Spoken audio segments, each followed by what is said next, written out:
Hello and welcome to episode 149 of Gamers with Lost Spark podcast. I'm your host Anthony Chesson, and joining me this week, it's the other spark on the pod, a man who is so offended by the crunching of popcorn he's building his own cinema, I mean demo room. It's Mr. Stuart Burgess. Good evening. 3 weeks in a row. Yes, this is a new record for me, I think. Do I get to take over the match ball in football terms? What does that even mean?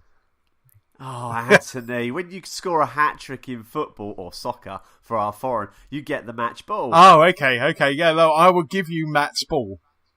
I can hear James rolling his eyes now, although he's a more American football than soccer, I believe. So actually, no, he's a Spurs fan, isn't he? Yes. He's a Spurs fan, so you can call that football, I suppose, since we beat them at the weekend. But anyway, so yes, no, this is the hat-trick for me, 3 weeks in a row. Lovely, Can't wait. lovely. Speaking of Spurs, and kind of like the cross thing that I love, which is tech, have you seen their new stadium? Tech Radar got to go to their new stadium, and they posted a big lengthy article on Tech Radar, just basically going around the new Spurs stadium. It looks incredible. You know, as a stadium in London, it looks absolutely amazing. It's really state of art. Yeah, apart from when you look at it from the top and it looks like a toilet seat. But anyway, does it? We'll brush over that. But no, I've seen a lot of it because I generally get a lot of my news off Apple News. So if I've got the Mac on, I'll flick up Apple News, or if I've got the phone on me, I'll flick through that. And there's been a lot of mixture of reports about obviously things not working, but I know some of the. I'm not sure if they've actually. I've not seen a game of them playing. No, I don't think they've had one yet. I think this was Tech Radar just kind of going round and having a look. And there's like Wi-Fi and screens and all this cool stuff, replacing the floors and things. Yeah, I know I know it's a completely cashless stadium, so you can only pay there via contactless payment. So which is brilliant. I mean, I know myself and a few other Sparks have taken out that cashless card thingy the other day that we were talking about on WhatsApp group because I pretty much anywhere I go now is if I stop and get a coffee on the way to work, it's pay on the Apple Watch.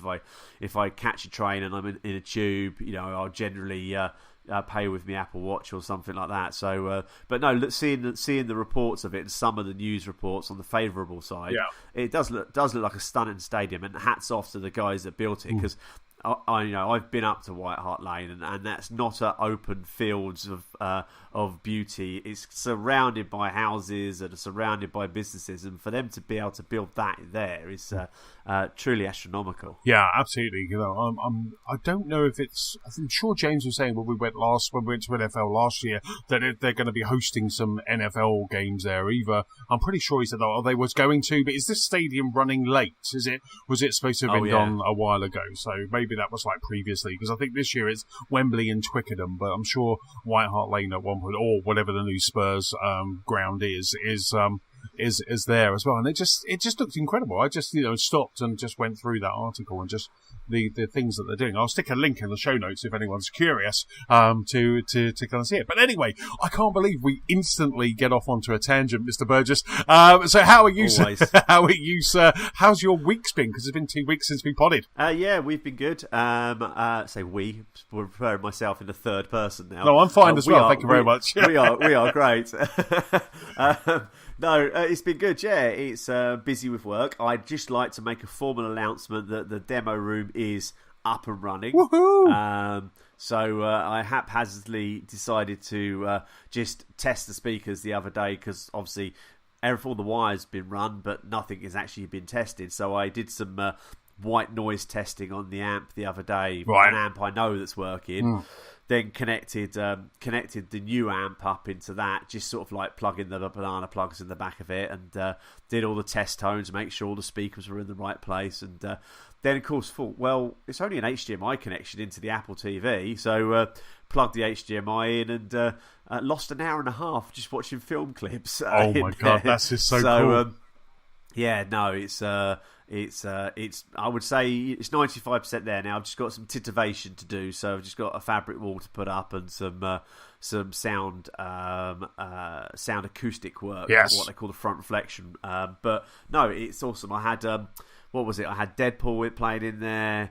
I had another film which is escaping me now, but I have done nothing to the cinema whatsoever. Actually, done nothing to the amps. They're all box fresh. And I played the Live Aid scene from Bohemian Rhapsody, the film, and that was peaking on my SPL meter. That was peaking at 111 decibels in the cinema room. Wow.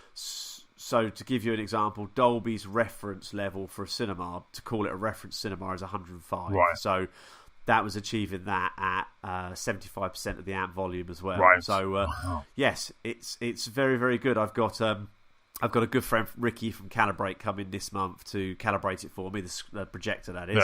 And then I've got the speaker manufacturer coming towards the end of the month to calibrate the speakers for me. Oh, wow. Because, hey, they supply the stuff, they do it for free, so why not get the professionals in with the professional equipment to do it? But the best thing for me, and one of the biggest things when I released the content I've done around it, was the fact of that in that room playing 100 to 111 decibels on the inside, you then shut the door and went outside, you virtually heard nothing from outside. Wow. You could just pick up the very low rumble of the bass in Deadpool. But which is brilliant for me, because the whole point of this demo room was to be able to use it technically in times of like weekends and evenings when I'm not supposed to be using that business centre. Not because the landlords don't let me, it's just because of the rules governing business centres and things like that. But majority of time, a bit like yourself, Saturdays and Sundays are the only free day that a lot of people have. So that's when majority of your clients will come to you. So I was really happy with that. The fact that I could rock up with a client, go inside, not disturb anybody else, show them the content, have a chat with them, give them a coffee when the kitchen's in. That's the next job. And then basically, and watch some good films. So I have my pile of shame out. I've been onto Wikipedia and looked at the Marvel Cinematic Universe. Right. I've updated my Letterboxd app, and I'm ready to catch up. Wow. I don't think I'm going to catch up before Endgame, but I'm ready to catch up. I say you've only got 4 weeks. I booked my tickets for Endgame. Yesterday. They went up on sale on Showcase Cinema. It was quite interesting, actually, because there were some guys trying to book tickets for Cineworld, and Cineworld's website crashed. So it kind of, it went up at like 1 o'clock. No, it must have been 2 o'clock, because I went out had a cup of coffee, went to a Starbucks with Nicola, and so I got back, and then I kind of refreshed Showcase Cinema, because I just basically had Showcase Cinema on my Mac in front of me while I was working. And I refreshed, and it was there. And so, and there was kind of like talk of like, it's crashing Cineworld. So it was it's very interesting, the amount of interest that there is for Endgame, so which is just absolutely superb. But yeah, so you've got a nice big pile of shame. Have you tried any of the Marvel 4K Blu-rays yet on your setup? No, purely for the fact of that I bought myself a shiny new 4K Blu-ray player. I've got a couple of Panasonic. I've got a couple of Panasonic 4K Blu-rays. But annoyingly, Panasonic don't have what we call IP control. Right. So you have to stick an IR bud on the front of the unit to be able to replicate the fact that you're pointing to the remote controller there, which it works, but from a business point of view, it's not great, because then if it gets hot, which technology does, and it falls off, you get a phone call from a client saying my Skybox is not working or whatnot. So I did look at buying a new Panasonic UB9000, because I've got the UB900 and 700 and they're great. But in the end, I opted for a Sony 4K Blu-ray purely for the fact of that it's IP controllable. So, but I haven't had a chance to set that up yet. But I think I looked at my pile of shame, and I think it's only Doctor Strange is the only one that I haven't got, or the only one I've got to watch which hasn't got a 4K Blu-ray release. The rest of them, I can't remember which way around it is now, but I think I'm Doctor Strange, and I'm Guardians of the Galaxy 2, and then I'm onto Black Panther all the way up to Captain Marvel. I know Captain Marvel's coming out on 4K Blu-ray because I've pre-ordered it off Amazon. But yeah, so no, not of yet, but I have a massive pile of shame of a lot of them, but I will be sitting there and watching. No, I'd be really interested to see, I'd really be interested to hear it as well when I come over, but I'd be really interested to see what your feedback is, because for me, on the setup that I have, the amp hasn't been calibrated, and that was another question I was going to get to you about. The amp hasn't been kind of calibrated, but I find, and I know that certain people on Twitter, like Johnny Archer, who is the Forbes 4K, he has a big thing with Marvel at the moment and Disney, because the setup of those Blu-rays are terrible. They are quiet speech, loud booms.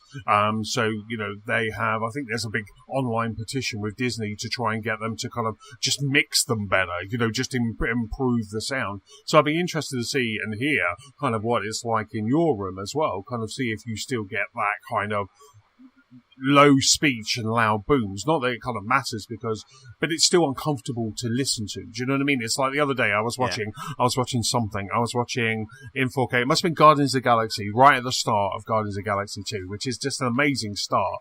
And I just thought there was no one at home, and I just thought, I'm just going to stick this on. And I stuck it on, and I put it to a point where you could hear the speech crystal clear. It was really lovely. But when the big monster drops at the start, it was just so loud.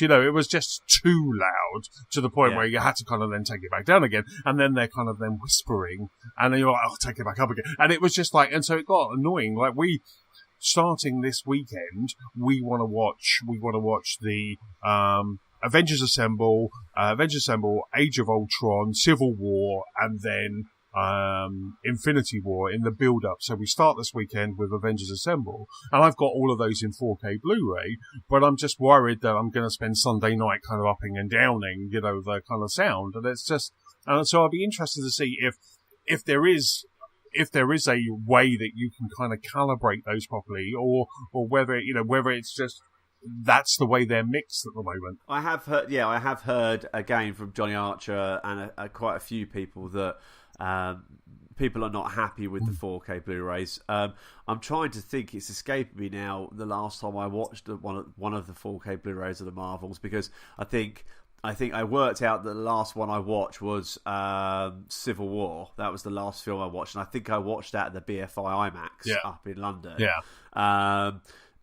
Have you, when you've adjusted it, i.e. the main volume, or have you gone into the actual individual channels of the amp and just up the center channel? Oh yeah, absolutely. I kind of spent some time going through. This is what I was thinking about doing. We're off to see Shazam on Saturday, but when we get home, I was thinking about just spending some time while Nicola's kind of like doing some other stuff, some DIY or something, spending some time so I can get it, because it's a big bugbear for Nicola, and it kind of takes her out of the movie. Like we watched Highwaymen on Netflix the other day, and that was amazing. The sound on that was absolutely fantastic. Umbrella Academy, that we just binge watched and watched all 10 episodes, an absolute must for anyone who likes any comic booky or Watchmen-y things. That's on Netflix as well. The sound was amazing. The picture was Dolby Atmos, and the sound was just Dolby Vision, and the sound was just perfect. It was absolutely perfect. I've heard that.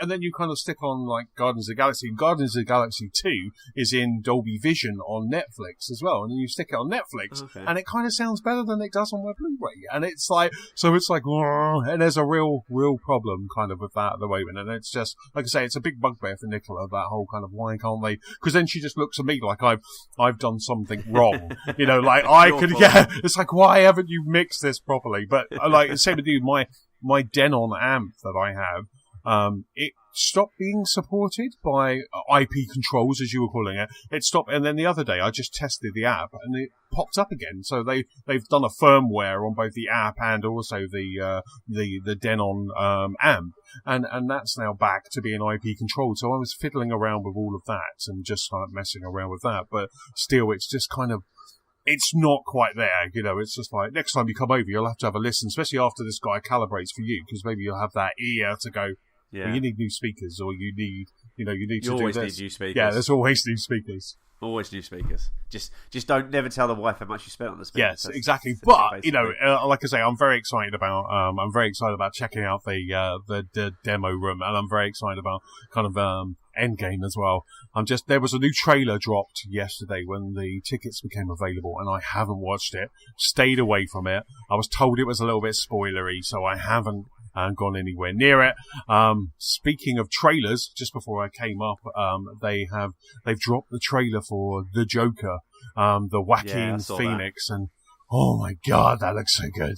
It just looks, that reminds me of Dark Knight. It kind of reminds me, there's a couple of shots when you see kind of the behind of the Joker of like Joaquin Phoenix's character, and it just looks very Dark Knight-ish. It kind of has that foreboding kind of tone about it as well, and I'm just like, that looks like it could be really good.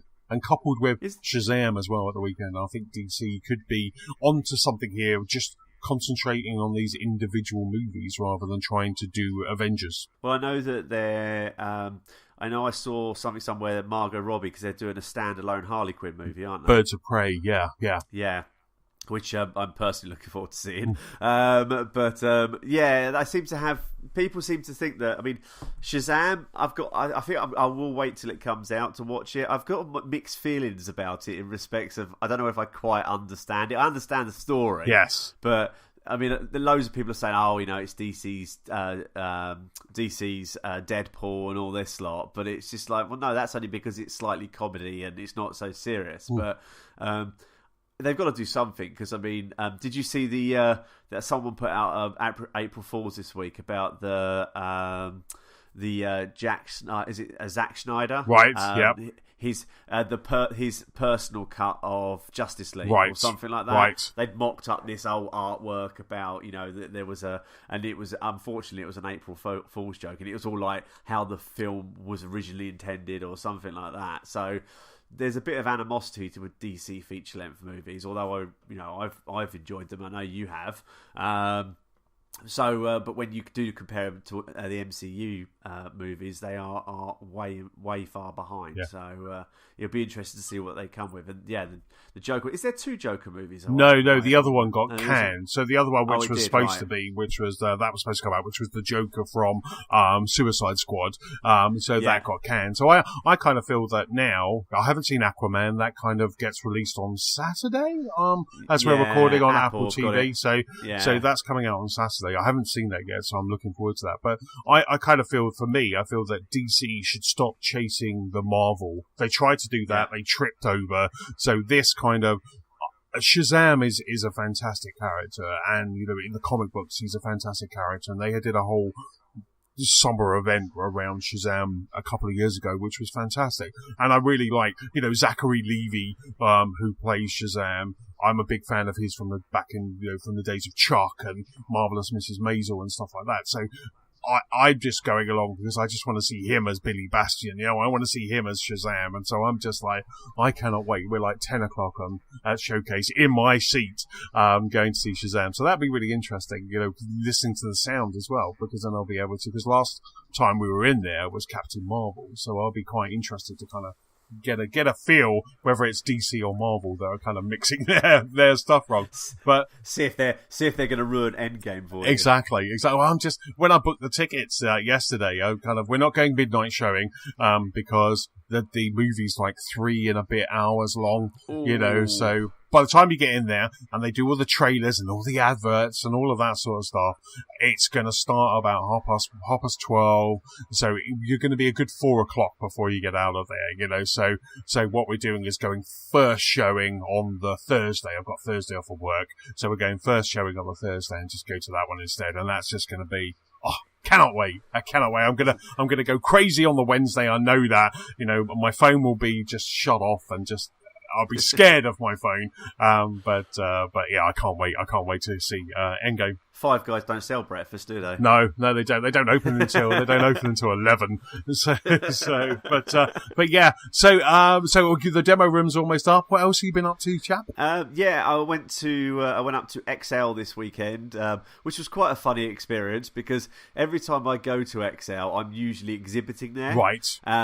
So I drove up there with my good friend Matt, and we went to the London Bike Show, London Bike and Triathlon Show, so push bikes. Yeah. And And it was funny because we drove up there in my car, so we had the top down. You know, it was a cold but sunny morning. Yeah. And it was hilarious because as soon as I got near XL, my body just went into panic mode because I'm so used to going there in a Luton or a Transit van, setting up an exhibition, like and building a cinema in 2 days for people to come and see it, and I had to almost like coax myself down from panic mode and say, no, it's okay, you're here for fun. And you started worrying, going, have I got this, have I got that? And it's just like, it's sort of like, I know I've not got anything in my car because you can't get anything in it. But no, so I spent the day up there with Matt, and we went around and looked at some nice new shiny bikes, and there was lots of people trying on wetsuits at the triathlon side. Right. And, the immortal words were, the wife said I can't buy a bike, but she didn't say anything about a lap pool for my garden, which is like a swimming pool that it's where you swim against. Yes. Yeah, you swim against a pressure, sort of like so you're not going anywhere, but you're training swimming, which would have quite easily fit in my garden. But no, saw some nice new bikes. My friend Matt had a go on a few because they had like a test area you could bike around. Yeah. They had some BMX guys there doing some tricks and some jumps and things like that. So no, it was slightly disappointing because some of the big names like Specialized didn't have a full show there. They had their road bikes. You know, White weren't there. So it was a little bit sort of like, you know, some of the bigger players could have shown up for some of the triathlete side of it. There was only Mizuno there, trainers, you know, Asics, Nike, they weren't there as well. Right. So I'm being told that a lot more go to the national show up at the NEC. Yes. But it's just a little bit disappointing because, you know, the NEC is quite a long way for us. I don't exhibit at the NEC because it never really works for me, and it's a bit annoying that the NEC, the National Exhibition Centre, is still, you know, in Birmingham, because it's you seem to have more of the big trades go there, but less of the people from down south go up there, sort of thing. So it'd be nice if more of the bigger companies come down. It's not like XL hasn't got the room for them, so that was slightly disappointing. And on a side note, next to it, and I keep on meaning to Google this, there was something called Walker Stalker. Let me see if I can Google it. It's like a zombie. Was it like a zombie experience or something? Yeah, we basically get there. And we get there, and there's basically loads of people carrying Lucille's baseball bats. Right. No one's used to watching The Walking Dead, and we're like, what's going on here? Are we about to be beaten up for the car or something like that? And no, it's this Walker Stalker. I'm just looking now, actually. Yeah, it looks like 14 events, 4 countries, 500,000 attendees. But yeah, it looks like it's a festival for basically all based around walkers and, you know, zombies and things like that. Wow. Yeah, actually it looks quite interesting. It looks like they've got the Chicago one here on Twitter. Had quite a few people from The Walking Dead turn up. Can't see anything on the London one, so I don't know. Imagine coming out the tube at XL and then suddenly you're kind of met by a whole group of walkers, a whole group of zombies coming your way. You're like, the zombie apocalypse has come. It's while you're underground, and it was just, and it's gone sour quite quickly. Yeah, looking at the website, it looks like it's everywhere but London. So maybe whether London was the first one, I don't know. Right. But yeah, so it was quite interesting because there was loads of people walking around in zombie outfits, and they were all dressed up. And there we go. It was London. It looked like you had quite a few people actually there from the London one. Oh, that's a shame. I should have gone in. Yeah. Damn. You had the Punisher there as well, by the looks of it. What, John Blumenthal or whatever his name is? Yeah. All right. Super. Yeah, so the guy who plays Steve Yane, the Glenn, who played Glenn in The Walking Dead, who did play Glenn in The Walking Dead. Spoiler alert. Beaten over the head. Yeah. And then you had Nadia Hiker, who is in The Walking Dead, The 100. So, damn, I should have gone next door. Yeah, but anyway, that's enough about me. What have you been up to? Well, I mean, the reason why we never podded last week, which apologies for, but it was Nicola's birthday last week, so we bowled off to the Cotswolds for 4 or 5 days. Kind of spent some time in the Cotswolds. We went to one of like Nicola's favourite hotels, and then we went off, and then we met up on the Friday. We went into Cheltenham and met some of the guys. So met some of the friend of the show, Matt and Manny. Kind of met up with them on Friday night, which was good fun. The best thing about meeting up with Matt, not only did I get a big Matt hug, but also he bought me a box of Mario cereal as well. So so I got a box. So I was hugging that all night. And so we went to this really nice craft beer place. We was drinking some of the local Cheltenham brew, and it was quite nice. It was, I think, we were there from about 5 till about 10, so I was a little bit squiffy after we finished. But it was just really good catching up with the guys and just kind of like chatting to them. And then I finished the evening with a Cheltenham staple, which is a Fat Tony's pizza. At that point, because I was carrying a box of cereal, like clutching this box of cereal, and also B, I was a little bit squiffy. I dropped the pizza on the floor, but luckily Nicola, it was a ginormous. It was like, so I went in. I was like, can I have a large pizza? Add some pineapple on there because I know how much you love pineapple, Stu. Oh, don't even go there. And then they came out and it was like, it's a 22-inch pizza. So I had this huge box and I had this box of cereal under my arm. And like I say, I was a little bit drunk. And then I just looked at it and went, oh. So Nicola kind of swooped in. The box didn't open or anything like that. All that had happened is like one piece had just folded over. So she sorted that out. And then we got to the hotel in Cheltenham, which was quite a nice hotel. And then we just kind of made a quick beeline for the stairs and just went straight up to our room with this ginormous pizza box. And then just sat on the floor and had like kind of a late night picnic. But it was just really good fun. But it was really nice just to kind of drive around the Cotswolds. I hired a car for the drive, and I ended up getting a Jaguar XE from the car rental place in Tonbridge.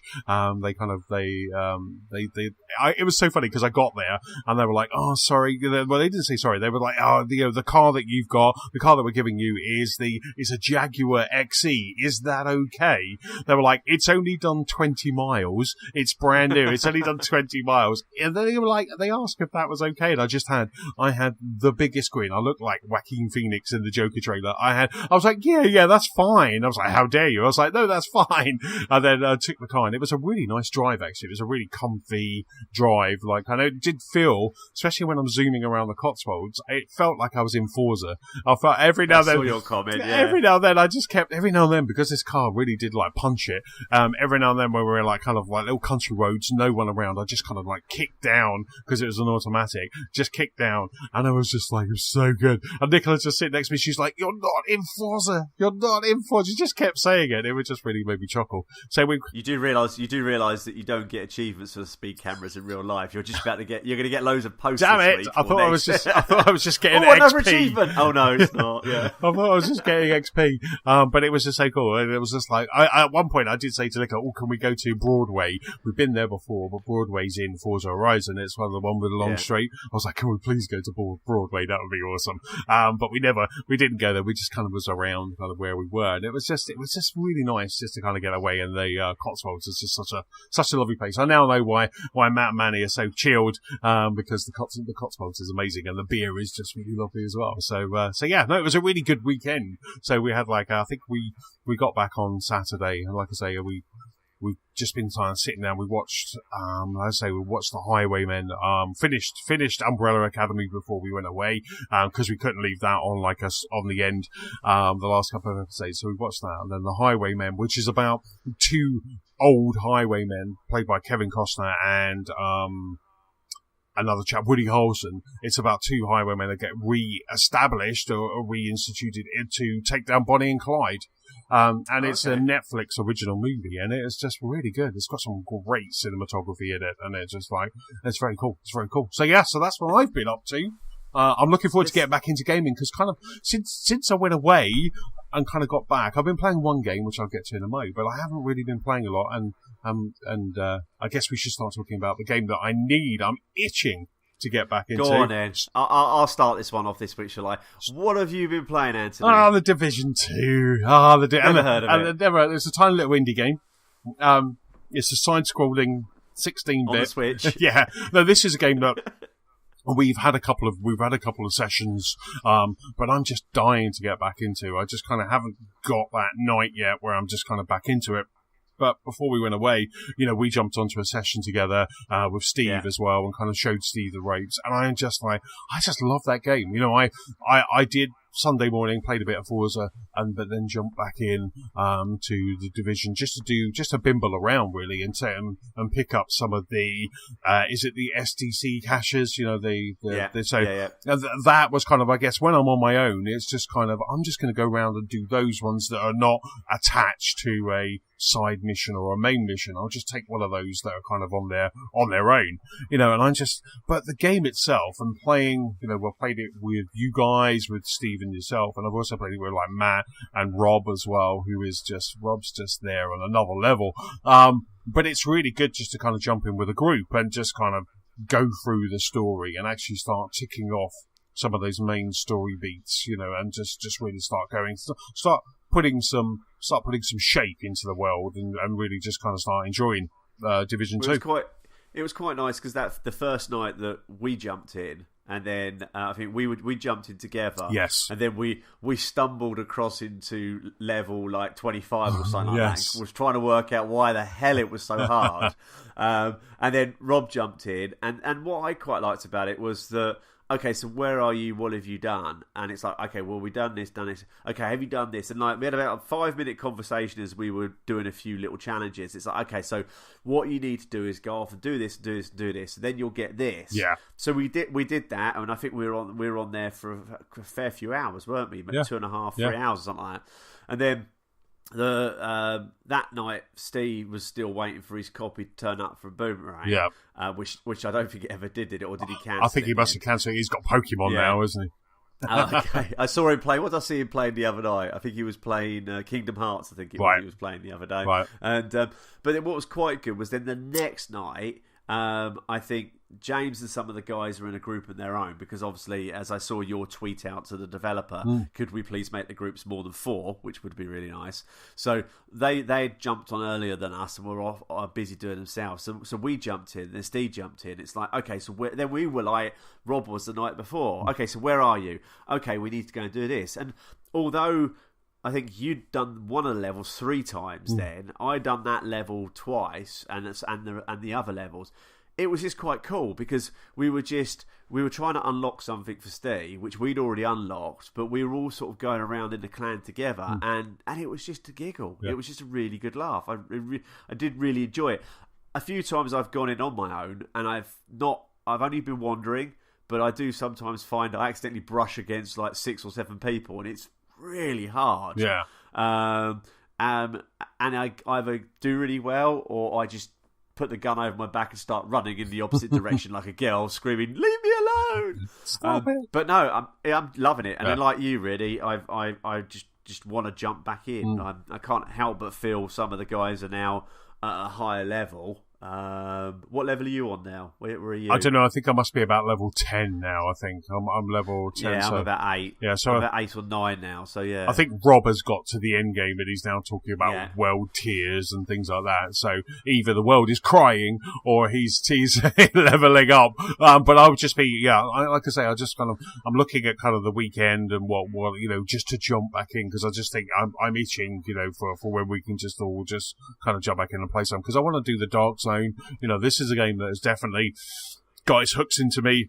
Something that we'll talk about in a bit is like Borderlands just came out. So Borderlands Game of the Year, the original Borderlands Game of the Year, just came out with 4K HDR texture. So that's got Nicola intrigued. She was like, "Ooh, maybe we can play Borderlands again." So I've downloaded that. So it was $24.99, but with the £10 that I had off from my Xbox Quests, which we'll get to in a moment. it was basically just like $14.99. So I was like, yeah, I'll play Borderlands 1 again, or just check out what it looks like in 4K HDR for that. So which is really cool. So, but yeah, I just love The Division. I just love that. It just feels like I think we talked about it before, but it just feels like such an improvement over the first one. Everything just feels slicker, it looks shinier, it's playing really well. This is a game that has come out and it's just really kind of playing well out of the gate. It's just a solid game, and they've already released content. I think we've got content dropping. Yeah. We're recording this on the 3rd of April, and I think on Friday, which will be the 5th, they're releasing some new content. There's going to be some new drops, and they've already put out what that first year is going to be like. So I want to support this game. I want to play it some more. We've got it's fighting for time. You would think that kind of March, April is going to be a quiet time, but we've got the Sea of Thieves anniversary update, which brings a whole new load of features. Borderlands, as I was saying before, and I'm playing another game, but that's really just going to be that's on the Switch, and that's really going to just be for my commute. But right now, I'm just focused. I want to just get back into The Division and just get rolling. Yeah, I agree. I mean, I'm loving it. I mean, it's.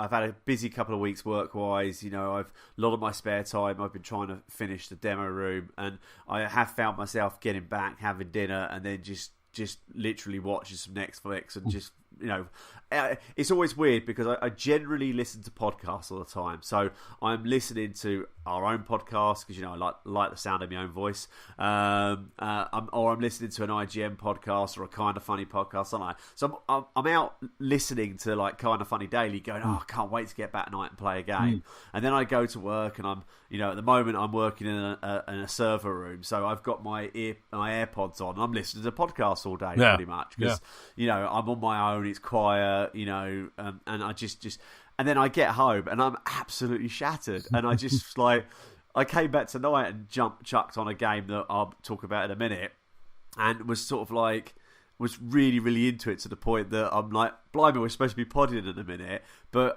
sometimes I do get back and find that I'm finishing dinner and whatever, like 8 o'clock or something like that, and then I'm just like, I'll just chuck on some TV. So I do really. I'm glad that you're still around my level, so we can jump back in and go off and do some stuff together, and maybe some fellow Spark listeners that can come in and play, some friends of the show, and then we can take it from there. But I am enjoying it. It's really shiny. I suppose my only criticism is the sheer amount of loot that you do find yourself going to like the theatre, and you do find yourself going through your stash, and I seem to be going delete all, get rid of, because I'm just getting so many of yellow t-shirts or something like that. So that's my only criticism. Is I've heard other people say they've gone from not giving much in the first game to giving I know when we were playing with Rob, and you were joking that he could sniff out a loot crate from a mile off. Yeah. What it is like, you literally go from point A to point B and down one road, and there might be 5 drops you can pick up.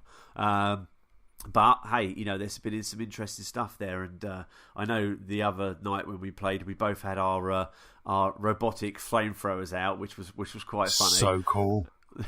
This is so cool. They just destroy anything in its path, including will set us on fire. But I just the loot thing I don't mind too much, because it's all about deconstructing and crafting something. So the more you can find, a lot of the time when you maybe open a chest and there's 4 or 5 things that you just don't want, you just instantly mark those as junk, and then just like break it down to parts. What I've done now is I've used some of my perks or some of my skill points to increase the amount of stuff I can handle and stuff I can carry around with me. So by doing that means that I can just kind of carry more of that. Then when I go back to the White House or the safe room, I can then just deconstruct it or craft something else, and I think that. And the other day I was doing a bit of crafting. And I ended up getting a really good backpack, really good like knee pads, which is all helping my kind of skill level. So yeah, it is about hoarding. I mean, like I say, I totally agree. You know, you go down the road and it's like Rob is like, it's over there, over there, over there. You just see these things shoot up, and they're just kind of collecting them. But it's he looks like you probably did the other night with your pizza. He goes down the road looking like he's drunk. Yes, and he's just veering off from left to right. And you're like, where's? And then you hear the noise. You know that something's been picked up, and you're like, oh, and you scurry off in the followed direction. You just follow him. He's found something, but no, I did. I did that gun that you had. I think we were just finishing up. You had some sort of like Tommy gun. Oh my god, that was so good. That thing on fire, the headphones the bass was kicking like anything. Yes. So, but I do want to play up the Den Room because I know it's got an Atmos soundtrack in it, and the other game that I'm going to talk about has got an Atmos soundtrack in it, and that really played sounds awesome. So don't all Xbox One X games now have Atmos? I think is that update out yet? Because they were saying that what they're doing is making that kind of one-stop shop. So it's it's Dolby Vision, it's Dolby Atmos, it's all of that. And I don't know if that was a patch that's coming out later this year, or it's something that they're just they're doing. I think it's a patch I think it's coming out later this year. I noticed that I'm trying to think what it was now. I noticed there was a few games I played, and because I went to switch on Dolby Atmos, and it made me download this app first, yes, which was quite cool. Then checked the front of my amp out, and it came up saying Dolby Atmos. And then I played the game, and I saw that was in Atmos. But I haven't flicked through. I did play Forza Horizon up there the other day, but I didn't flick over to see if that was. But I suppose I think there will all be an immersive, whether they're in Atmos, because they will have to obviously be mastered in Atmos and DTSX or Auro 3D or whatever sound format we're having. But I think they will all carry an immersive soundtrack. I think it would just be interesting to see how the amp deciphers that, whether it deciphers it as a DTSX or as a Dolby Atmos soundtrack. Yes, so yes. Be interesting to see. But bringing me on to my second game, which is a bit down to Xbox Quest, which you'll get onto, but also a bit down to Game Pass, even though I did buy the game, was I started playing Shadow of the Tomb Raider. Oh, yeah. Because I was getting a bit fed up with Division in respects of that I was getting my arse handed to me every time that I went to play on my own.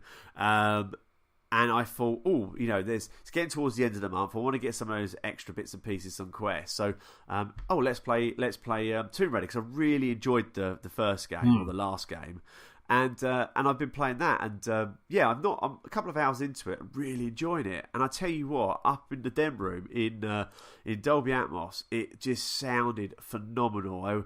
I was doing this scene. It's a typical Tomb Raider game, so. You start off in a different place, and you travel to this island. Yeah. And when you get to this island after a plane crash, you're doing the usual Lara things where you're climbing rocks and you're going along edges. And you went into this underground sort of temple. Yeah.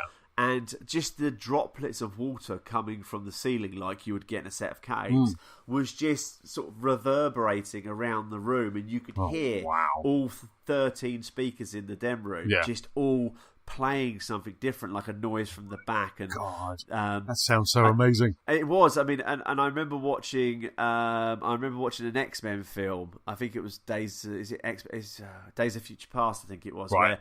Where there was a scene that a lot of people used as an Atmos demo track from day one, because there's a scene where some aliens land on the planet and they start drilling into the ground, and then it goes underneath, and then you hear the drilling through the ceiling of the cinema room. Right. That's where the sound field is. And it was a similar sort of thing with Tomb Raider, was you could just hear the droplets, and they really did sound like they were above your head. Yeah, yeah. Oh my God, that sounds so cool. From the immersiveness, that was brilliant. But yeah, it's just, I'm not really deep in yet. I played about 45 minutes tonight before we started the pod, and yeah, it's just more great Tomb Raider. You have to craft your arrows. It is a bit, you play this bit, then there's a cutscene, it then points you in the right direction. But so it's a little bit staged, and you do sometimes feel, the almost, I want to climb that wall, but I can't climb that wall. Because obviously Zelda sort of ruined that for all of us, where we could just pretty much climb up anything you wanted. Yes. But it is a case of like tonight, I'm a few hours in, and I'm like, okay, how do I need to do that? So I need to get that into that, and then you had the cues where Lara goes like, maybe we should put some water in the bucket, and you're like, okay, so I can see that there, and you sort of sit there for about 5-10 minutes trying to work it out, and you go, I've got it. I know what I need to do. I'm trying to fill the bucket, and then I can't work out. But what I've actually got to do is run downstairs and do it from there. Gotcha. So that's quite good because you get that frustration because you can't figure it out, but then that elation when you sort of figure it out. So I love when that happens. I love when you feel like an idiot and a genius all at the same time. Yeah, all within about 30 seconds of each other. But no, and I switched it off tonight, and I say it's about a lot of games, but I'm actually thinking, right, when I finish pod tonight, I'm going to crack open a beer, a bit of Brewdog, although I've just remembered my wife broke my beer glass this morning. Oh, no. I know, my favourite beer glass she broke this morning. So I'm going to have to find some other vessel to drink it out of. On purpose? Did she was like, damn you, Stuart, and then just broke it? All I heard was this whimsical, like, oh, silly me, and I'm like, oh, what have you done, honey? She went, I've just broken your beer glass. What do you mean, oh, silly me? That's like breaking my laptop. You broke my favourite beer glass. But so anyway, I'm gonna have to go and buy a new one. But no, it was it's a great game. Yeah. And I really would recommend anybody who's got Game Pass, because obviously it's part of Game Pass.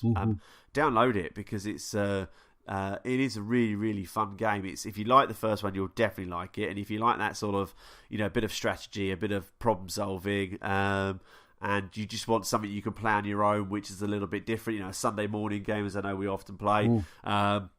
It's really good. I really recommend it. Because this is the third one, isn't it, in the trilogy? This is the third. Because you had like Rise of the Tomb Raider, Enter the Tomb Raider, Revenge of the Tomb Raider. This is like the third one, isn't it? The one that you're playing right now. Because you had Tomb Raider, the definitive edition came over to that of this new studio, this new Lara. The first one had a kind of... So yeah, I think it's like the third one, but it's just... I think all of them now are on Game Pass, aren't they? Are they kind of like all of them? Yeah, they are. Yeah. So they are. I played 1 and 2. I just haven't got around to playing 3, so maybe I should... it's one of those ones where it would be really good when... If there is a drought around summertime, just to kind of have that kind of in the back pocket to play. I think it's one of those games which... I think it's a bit like for me going back to sort of like my Far Cry games, going back to Far Cry New Dawn, which I don't know whether it is over here, but I did see Major Nelson the other day post that it's got a price cut. So right. Certainly if it's got a price cut, definitely go out and buy it. Where I got a bit of Far Cry fatigue and sort of stepped away from it, but I think it's a bit like Far Cry. It's one of those games where you can leave to the side and do those lazy Sunday mornings. Where I think where something like the Division 2 is not just the new hotness, but it's also something which, like last time, I want to try and avoid this because obviously I paid full price for it this time, which was I don't want to get to the point where people are all level 30 and I'm just still level 9. Yeah. Because then you just don't want to be part of it. So I think it's a great game to pick up and play when you don't want to play Division, when your mates are not online, and you just want to get some awesome 4K shininess. I mean, it's a gorgeous looking game. And I think it's a really, really good game. So what else have you been playing, Anthony? Well, what else I've been playing was on Friday, Yoshi's Crafted World came out on Switch. So Yoshi's Crafted World came out, which is just... adorable. I just find myself just playing it. I'm playing it in handheld. I don't really kind of stock on my Switch a lot, but I'm playing it in handheld. So we took it away with us. We took our Switches away with us, but also I kind of played it more kind of around the house. And it's so good. It's just such a great game. So you kind of do play... It's kind of a very standard Yoshi game, but it just looks adorable. And we've talked about it before because I did play that demo. But you play for a level once, and then by playing for a level, each level has 10 flowers that you need to unlock. And you can unlock them by finding them in the level, or by getting 100 coins, or by finding 3 of the poochies, or finding cows as you go through it. It just each one of those just builds. So you go through it once, maybe unlock something else, and it's like, oh, by the way, if you now go through this, you've now got to find five cows and you'll get more. So it just really gives you replayability of the levels. And because the whole the whole idea of like Yoshi's Crafted World is that it's almost like it's just been made out of cardboard and crepe paper and things like that. So what happens is at some point in the level, it actually switches the perspective. So you go from looking at the front to it will actually switch around and you're seeing the back of all of these like models and everything. So you actually, and it just has a really good aesthetic for doing that. And then you find more flowers or more things or more coins. And then so the first time you go through, it's kind of like, oh, I only got 5 flowers. Why didn't I get everything? And then when you then you know that each level is going to build and build and you're going to play for it multiple times, it just really kind of gives you, it's a really good game for doing that. So I'm just I'm plowing through the game at the moment. I had a really cool level where you're riding this giant Yoshi and you're basically just like knocking down things. You're like knocking down kind of all of these buildings and when you hit them, because you have these little kind of like a punch, like a fist on a stick, and when you're hitting these buildings, they just crumple like a paper building would. They like crumple and disappear. And so you go through that, and it was really interesting because I went through it having a blast and chuckling all the way. And then when it got to the end, I only got 1 flower because I needed to get more. I needed to do more combos. So that was instantly replayable. I'm like, yeah, I'm gonna go back to that and then start playing it again. And I'm just finding that this game, like Yoshi's Crafted World, has so many of those moments where you just want to, I just want to play that level again. I sat in bed last night and I just kind of played the one level and then it kind of said, oh, you need to find this flat fish. So I was like, fine, I'm going to do that. But I didn't find the flat fish on my second playthrough. So I was happy to go through it again and just like try and figure this puzzle out and just take my time on it. So is it sort of like, so when you say you go through it again, is it, I don't know, is it open world like Mario Odyssey, i.e. you're walking around a space, you can go left and right, or is it a bit like Donkey Kong where you're going left to right? Yeah, no, it's a bit like, it's more Donkey Kong than Mario Odyssey. So each of the levels are like dioramas. So you'll go to one there was one that was like it was like a pirate, it was like a pirate dock, and it was like, Yar pirate or dock or something, whatever it was. And then you kind of go to there, and then you go into that diorama, and then you do go in and out of the screen. And that also has a really good aesthetic as well. When you go into the screen, the foreground gets blurry. And then it puts focus onto the background where your character is. And then as you start coming to the foreground, like kind of coming back into the screen, it will then change the kind of perspective and the blurriness goes to the back rather than to the front. And interesting. I found myself in like one walkway, just going backwards and forwards, just looking and just watching this perspective change. And it was a really nice aesthetic. I was like, I really quite like that. But it was quite cool. But so you're just basically going along, you get to a big red point, you jump into that diorama, do what you need to do there, and then at some points you have a gate where you have to give this thing in a box, you have to give it so many flowers. So it's like, give me 10 flowers to get past here. So if you haven't got that, you've then got to go back and replay those things and pick those up. And at the moment, it's not too taxing. I'm playing it, when you went in, it said you want to play on casual mode or normal mode, and I just went on normal mode, so I thought this isn't going to be that taxing. It's not like something like Castle Wolfenstein, which I played on the baby mode. I thought this isn't going to be that bad. So, and I'm not having trouble with it. I'm just really enjoying it. I'm really enjoying some of the challenges. But it's just, as it goes through, it's building up. Each diorama has its own thing. Like one has, these enemies that basically roll out like a piece of paper, like a carpet, and they just roll it out and roll it back. So it's kind of, you have to try and time that or hit them, and then you can then jump over. And I'm just really enjoying it. I have it on the Switch, and I'm just looking forward to kind of going to London on Friday. I'm into the office on Friday. I'm just looking forward to that, so I can get a good couple of hours, good kind of there and back, good couple of hours of just playing Yoshi's Crafted World. So I'm really liking it. It's a really good Nintendo title. So and at this moment where we could kind of we need some of these for the Switch. We need some Nintendo-ness on the Switch because there's a lot of great indie games. But I want Mario, Zelda, Animal Crossing. I want all of these games, and it's been a while since the last one, which was Super Smash, which didn't really didn't really tick my boxes, but this one definitely does. So I'm loving the bright, great look. It really has a look and feel of that game that was out on PlayStation.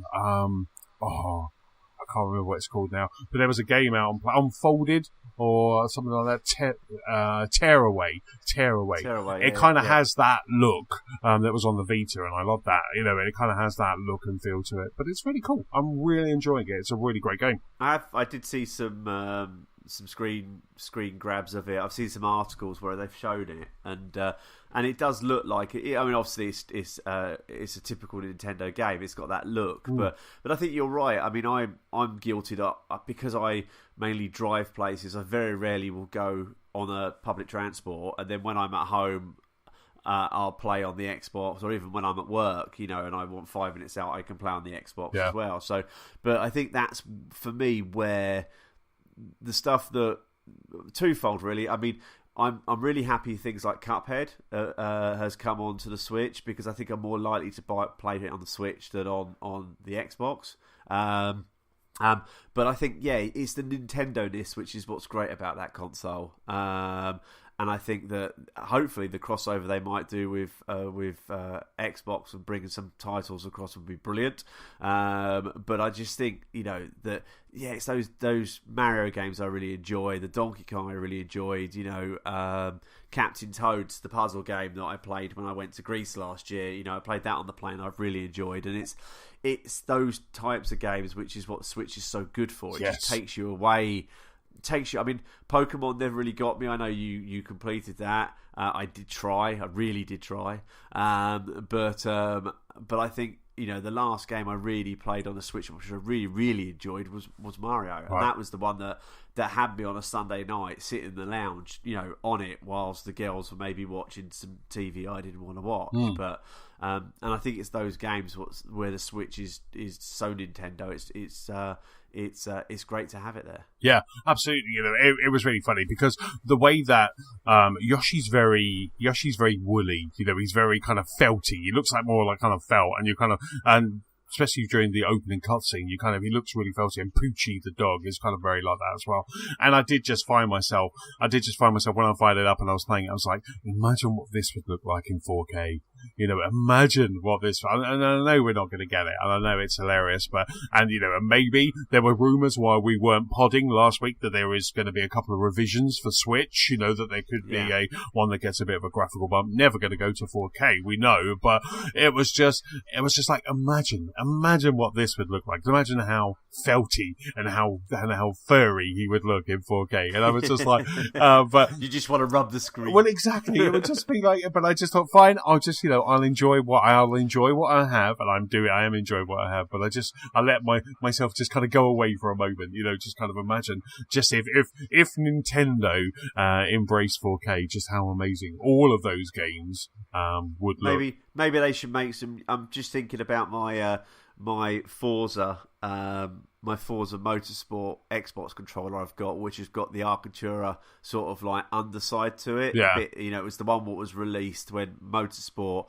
when they had the Porsche limited edition. Yeah. Maybe they should release some Yoshi Joy-Cons which are felty. Yes. So as you're playing the game, you can just feel the Joy-Con and just imagine that you were just brushing up against it. Yes. That sounds really wrong, but and then you could build a gaming fort out of the cardboard stuff. Yeah.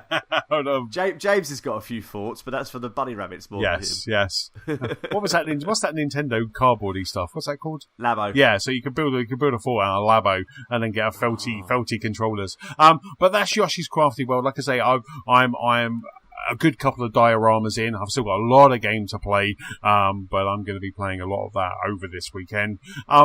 And then the last thing that I really kind of wanted just to touch on, because I was talking to my brother-in-law, Brad, who is as we've spoken before on the pod, he's a bit of a cheevo hunter. So I kind of messaged him the other day going, do you know have you played or are you Are you questing Xbox Quest? Are you looking into that? Are you kind of? And he wasn't aware of it, which really surprised me because Brad has his finger on the pulse. And he wasn't aware of it. And I thought I'd just bring it up on the pod, not just for Brad, but just bring it up on the pod.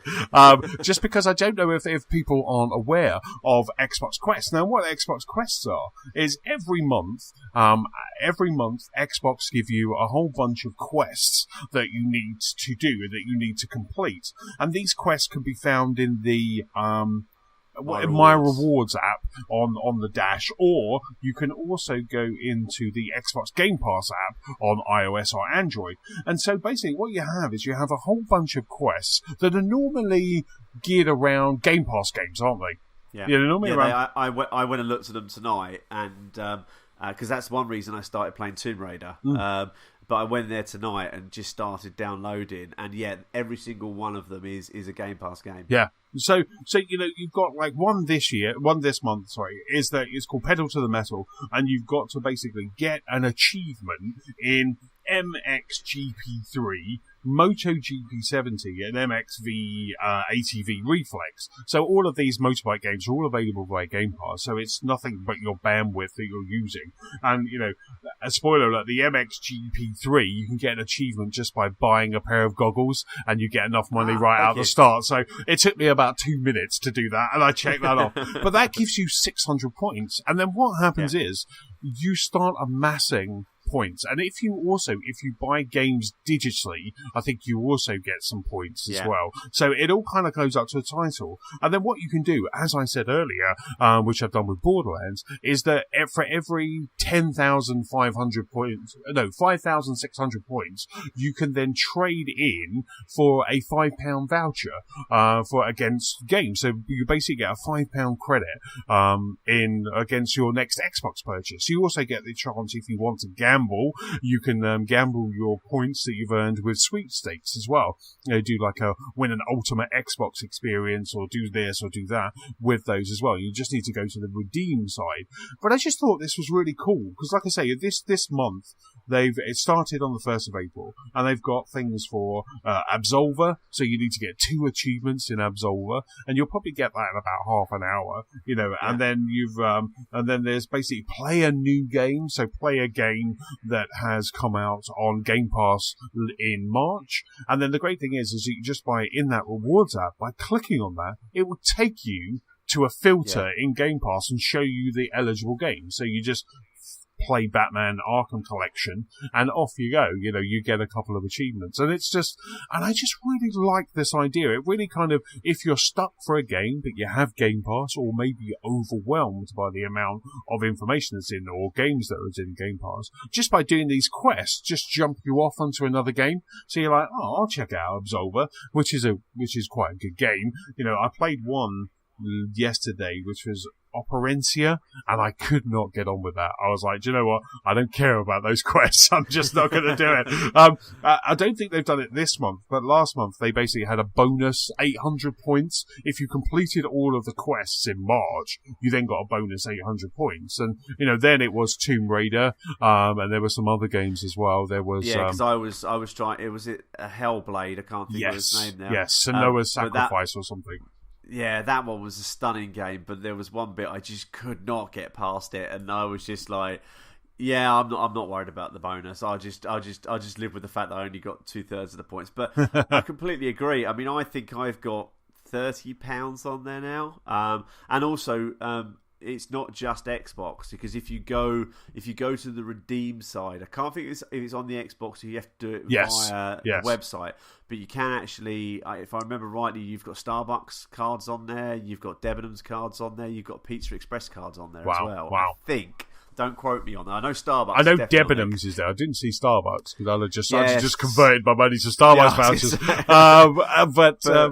But I just think it's great. I think the fact that, like I say, you can gamble if you want and enter sweepstakes, or I've done a couple. You can just dabble and kind of get 5. I think you can get some stuff off Xbox Live. You get a free month of Game Pass. There's all these things that you can, like you say, you've got £30, so you can kind of cash that all in. That makes your next digital purchase a whole lot cheaper. cheaper. You know, Yeah. you buy the next game, you could just kind of get all of that off it. And when you go to buy it, it actually says, right, do you want to use your, like mine tonight was right, do you want to use your £10?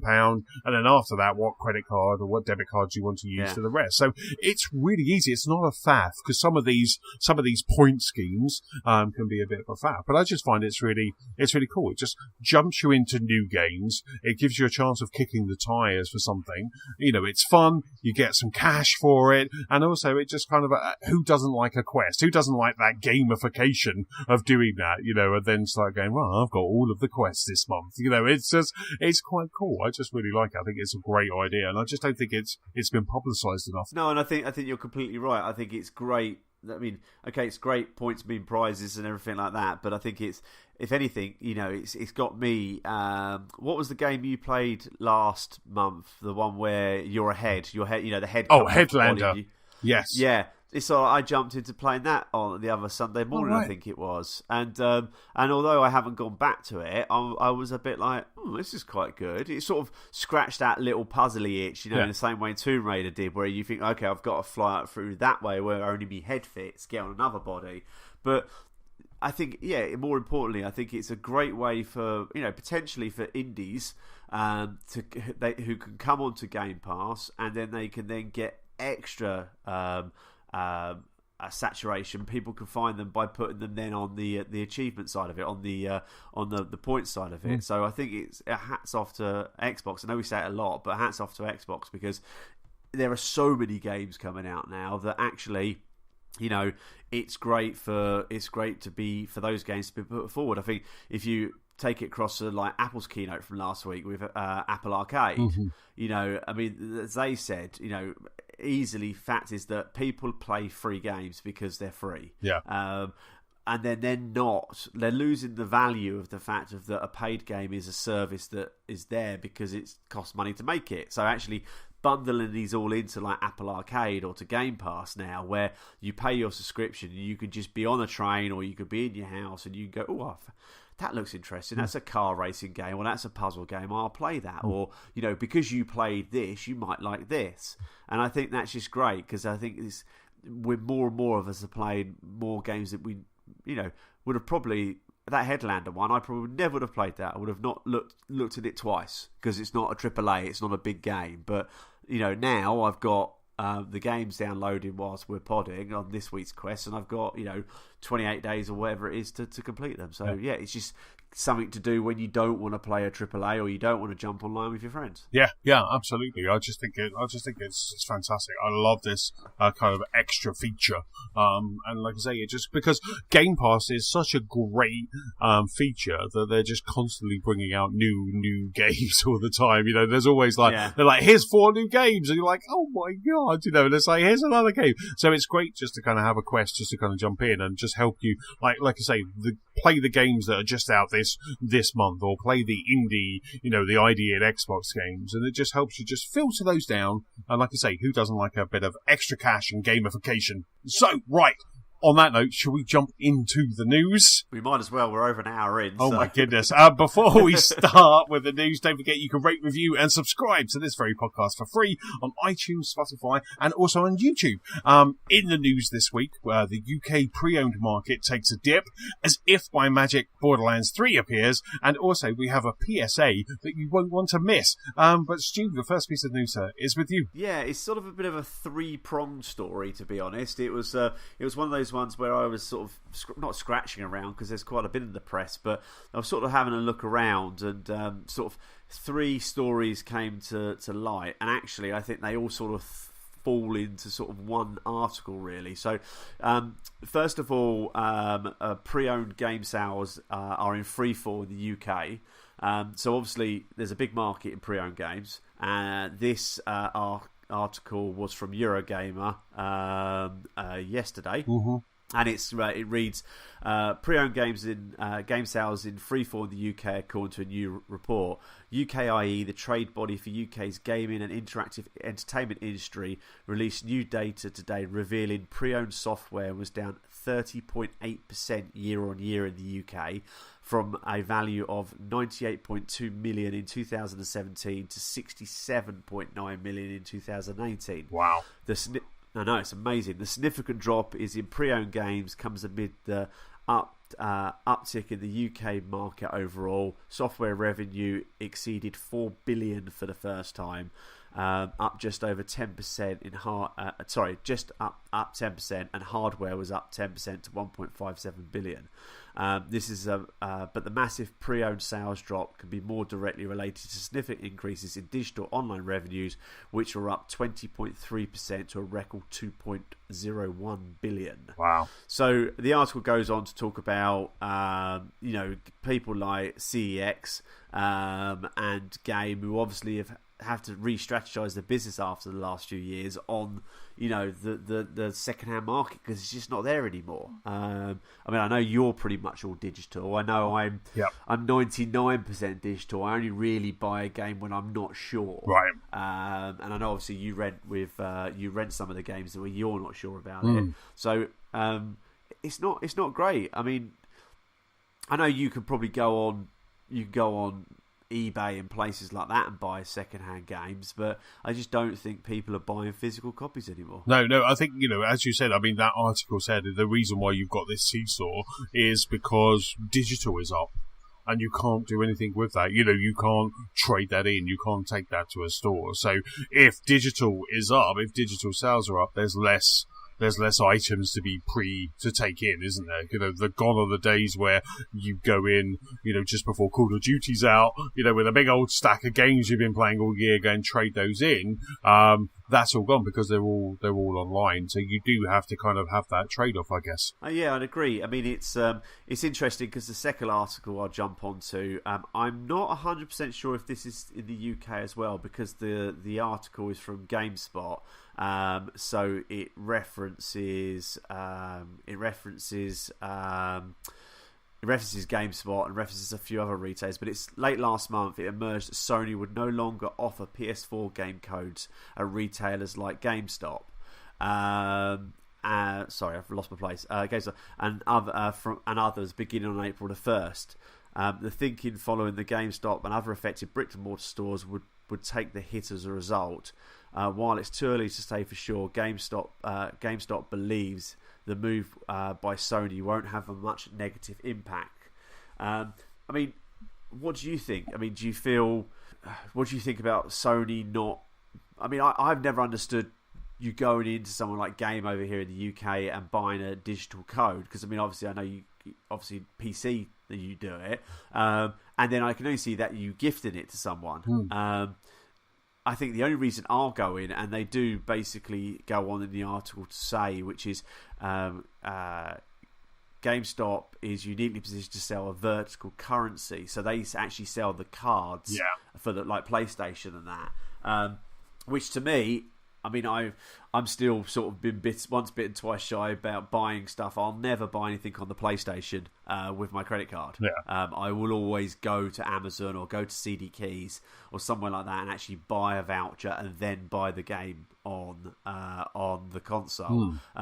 But so it's funny because Sony have made this stance. They're not going to sell codes. Do you think that is because there's no call for it, or do you think it's because they want to get more of the revenue themselves? I think it's a very bold move for Sony. I mean, the reason why you would go to somewhere like a GameStop or you would go to a Game, I don't know if Games still do it, but a lot of these places have reward schemes.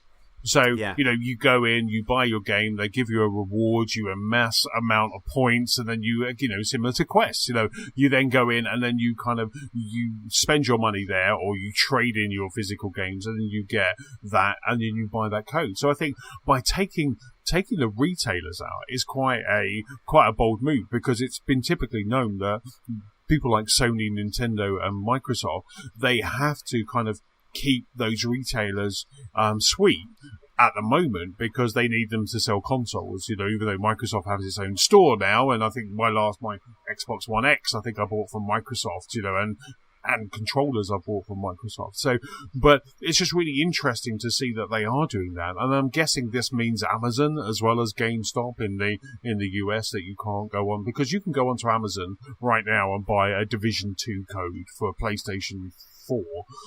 You can just go on and do that. So by by removing that, you really are kind of, like you say, you'll still have to just buy your 5, your 10, your 25, your £50 currency cards, and then you get to do that. By actually taking that out, I don't understand why they're doing it, because if they're trying to go to an all-digital future, and they just want everyone to go via their store, you're still kind of getting it from their servers, you've still got to put that code in, so they're still going to get a cut of that, and there's no physical boxes that they're putting together, so they're not losing. They must make more revenue on those codes.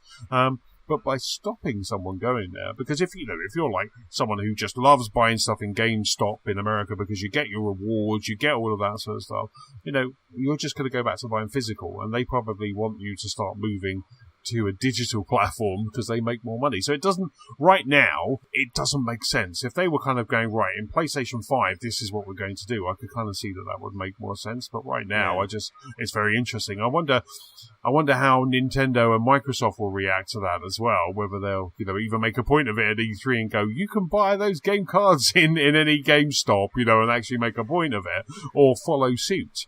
It was quite interesting, actually, because I went into, where did I go into? I went into a supermarket while I was away in Cheltenham because I wanted to get Yoshi's Crafted World, and because I was away and I wanted to play it rather than the pre-order that I'd got, which I got it physical. Got this physical, actually, because Nicola wants to play it as well. So Nicola wants to play it, so by buying it digital, it's not like the Xbox. I can't transfer onto another Switch. So because she wanted to play it after finished, I ended up getting it as a physical cartridge. And I went into a supermarket. I can't remember which one, it was Sainsbury's or something, and there was no Nintendo at all. Really? There was PlayStation, loads of cards, Xbox, loads of cards and games, but no Nintendo at all. And that just kind of like, at one point, I think I said to Nick, I was like, do you know what? I'll just wait until I get home and I'll download it. I'll buy it twice, It was that kind of thing. And it was just very bizarre. Thank God for, Amazon and its 24-hour turnaround. It was here by the time I got back. It was just, it's very bizarre that happens, that you have supermarkets that don't have like Nintendo. And like I say, just going into a shop now in the US and not being able to just buy that digital card or buying it as a present for someone, it's a little bit bizarre.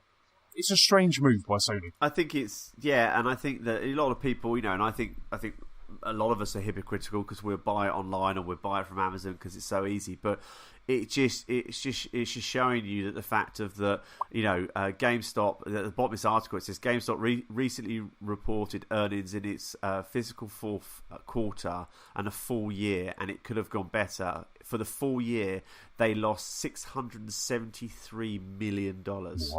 Wow. So I know, like when when Project Scorpio came out, I had a pre-order from Microsoft and a pre-order from Amazon, and neither of them turned up on the day, launch day. Where I can remember living in TW, and I would walk from to Norland Park. I'd walk down to Game, and I'd got my PlayStation 3, I think it was. I'd got my 360, and it's almost like, for me, that's obviously different now, but for me, and I suppose it was for you, there was nothing better than, it was that same feeling of watching, Endgame at midnight, being one of the first to see it, standing outside Game in Tunbridge Wells, and then, sheepishly walking back at 12:30 in the morning with a £400 games console over your arm past a massive park. Yeah. But then getting back and not even switching it on, but it was just that joy of it. And it is so annoying that through lots of different vessels that, anyway, these guys keep on trying to rekindle themselves. So whether it's pre-owned games, and this is why I've sort of put stories together, whether it's pre-owned games or whether it's digital codes, they're sort of being restricted in what they're getting to sell, what they're being allowed to sell. And I think, I don't quote me on this, but I think if you did go into Game and buy a £25 Sony voucher, I don't think you'd probably earn rewards on that the same way as if you bought a code for a game or a physical game. Right. So again, that's another reason why people are like, because I think I'd like to support the retailer. And if I was passing and I could buy a code, I would buy a code. And actually, I potentially would rather do that than downloading them from Microsoft. I certainly rather do that with Sony. So soon you're not going to be able to do that, or you're going to be able to do it, but it'll just be a code that's emailed you from Amazon. So yeah, and I suppose that sort of brings me on to my next question, where if Sony haven't sort of put the nail in the coffin in retail in respects of stopping them from selling codes, Sony stores will now refund pre-orders and games as long as you haven't downloaded them. So, this could be a fact of the, for pre-orders you have up to 14 days from the purchase date to receive a refund, but only if you haven't started downloading or streaming content for it. And that means you're eligible to get your game back on something that you've basically downloaded. Because I know with Xbox, if you pre-order it, you that's it. You can't get your money back, I believe. No, you can get your money back. You can get your money back, before you start playing it, or even if you're with Mass Effect. With Mass Effect, what was the last one that came out? Andromeda. With Mass Effect Andromeda, I played the first hour, but then I got a full refund. Because I said it. So and also as the Division 2, because I bought the base Division 2, but then when everyone else was jumping in early, because I thought it was like no one's going to jump in early for this, so I won't buy that. I just called Microsoft and they reimbursed me. Because the game, the great thing about that, it was the day that the Gold Edition came out, but the edition that I'd bought didn't come out until Friday. So I basically just messaged them and went, you can basically. Like, I've just pre-ordered Borderlands 3, and right now I could go onto myxbox.com, go to my recent orders, and there's actually a little hyperlink that says cancel.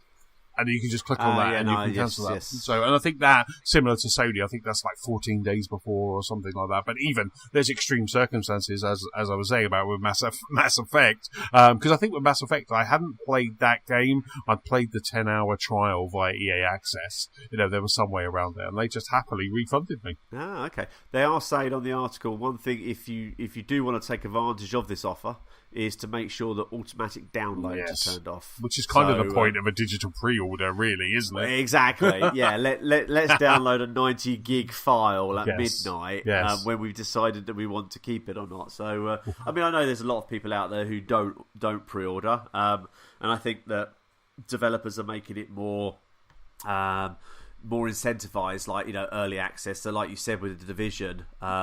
I think Division was one of those ones which I had pre-ordered it. I can't remember which way. I think I had pre-ordered it off of Amazon, but Amazon sent me an email saying I wasn't going to get it in time or something like that. So I cancelled it and basically thought, okay, I'll go digitally, because it was a little bit Red Dead Redemption in respects I wasn't sure whether I was going to like it, and I didn't want to drop 80 quid on it or whatever. Although actually it was £20 cheaper on Amazon, which was astronomical. But no, I think they're trying to, by giving you early access, giving you exclusive bits and pieces, skins or tech. So, from those three articles, in respects of the pre-order market is free falling, you can no longer buy digital codes at some of your game places in America, all of your game places in America, and Sony are now refunding if you buy it digitally. It looks like these, and if we go all digital, like we've got the shortly named Xbox One S All Digital Edition. Catchy. It seems, it is, but it's just one of those things where it just seems that they are gunning to get the revenue themselves. Yes, absolutely. And why like I say, with Microsoft being able to distribute, I don't know if Sony has a store or a storefront that you can go online and buy a PlayStation from somewhere that's not Amazon, or I'm not sure if they do that. I don't know if they. I'm not sure. Yeah, I'm just looking on my phone to see if there is like a Sony. I know they sell merch on one, but I don't know if you can actually buy controllers or hardware. So it's really interesting. It's changing. We've got. Obviously, this E3, we're going to have some talk about the next generation, and next year, I'm predicting we're going to have the next generation of consoles. Things will change. I think we shouldn't just think that things are going to stay the same, time and time again, whenever we kind of go from generation to generation. I think it's going to happen, and maybe that all digital, I don't think all digital's coming in the next generation, but maybe in a couple, another generation's time, we will just go to all digital, and and hopefully everybody's bandwidth and broadband will all be kind of in a better place by then as well. So interesting. I just don't know. The thing with all digital that sort of puts me off a little bit is the fact of if I buy a game physically, I've then got if I buy a game physically, I then own that game, and I know, was it Assassin's Creed Odyssey 3 the original game has been wiped off of all like Steam servers and things like that. They've basically delisted that game now. I heard on the news. So your content is not your content. A film you buy off, I know we said it before in here, that you buy a film off Apple TV, unless you physically have downloaded that film to your Mac or something like that, if Apple then fall out with MGM or fall out with Disney as in a standard, you may not be able to access that film again. If all of a sudden, Sony buy, the rights to the Red Dead games, and one of the stipulations of the terms is that it's removed from sale from Xbox. If you've not downloaded it, could you re-download it? Wow. So I think there's that side of it, and there's also the fact of we're losing our right to sell on our content. Yes. And I think that someone needs to come out the gate and go, okay, and I know there was rumours of Microsoft thinking about it, which was, okay, we'll give you 15% of that value back, if you ever want to trade this game in within a certain time period, or that if they give you rewards for buying that game as a pre-order, then actually that then takes the sting out slightly of the fact that you physically have paid £60 for this game, but you can't recoup that revenue. It just sits on a virtual shelf in the sky, then you can never sell on to someone else. Absolutely. I mean, I do like the idea that, like I say, I think Microsoft banded around at one point, which was about, I think it was like Phil Spencer during E3 last year was talking about, imagine if you have downloaded a game, you finish that game, and now you could then sell it back to Microsoft. Yeah. And as you say, for you've had it for a year, so you're now down to 20% of it, just for something, but then you can't play that game anymore. Like Forza Horizon comes out on Game Pass, and you go, well, I'll just sell my digital copy, and then you can then just do that. But and that's it. Is there some way they could put a unique code in that could then be sold back from the Microsoft store? So you've bought it for 100, they bought it back for you for 20. They now sell it on for 25. So there's more revenue there for them. But it also means that now someone can come along and buy that game that's not on Game Pass or PlayStation Now, at a significant discount for it. I will sometimes buy games a year out of date because I'm not interested in them at the beginning. But actually now, it's actually built into being quite a good entity. So I think someone definitely needs to look at it. It's just how it works. I don't know. Yeah. Or maybe if you could recycle the game into a code that you could then sell online.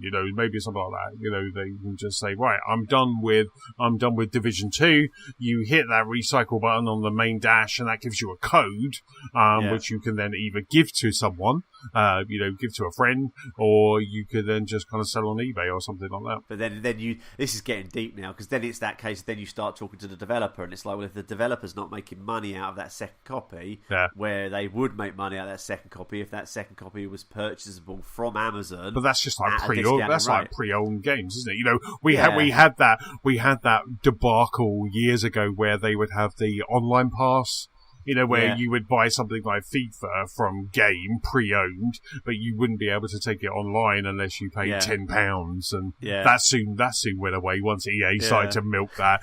That went away.